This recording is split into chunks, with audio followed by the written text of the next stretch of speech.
Violence. Let us show that state government say mating pan lenga I have utpiro aduga ngasai the Santana Thambiramba bicameral legislation there.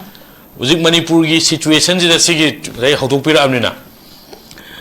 Unrepresented mayam lady of Manipur. Some other Tarao, Mima Sing Tiba Yaramani.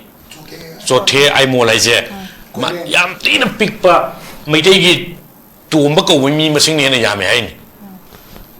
High division GD, electoral policy, politics, Makugi boys say, assembly fool state assemblies. Although it target bicameral Sembiraga, subject to correction, Article 167 Malay Constitution.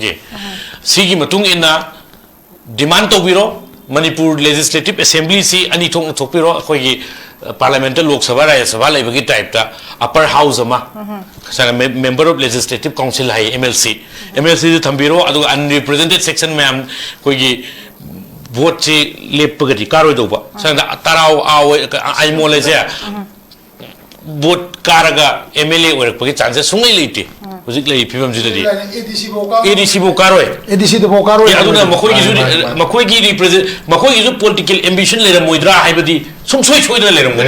Aruga Makoisi Adum Kogi hegemony is in a continued organ and Namzela Tamakanda, Makoyi voice assembly corridor, Europe, Nasi Yonuna with the bicameral form of Canosa, legislators, Manipur, Tangai Padan, Mato Tai, member of Legislative Council Tamsi. I say, Santaki, kind of introductory.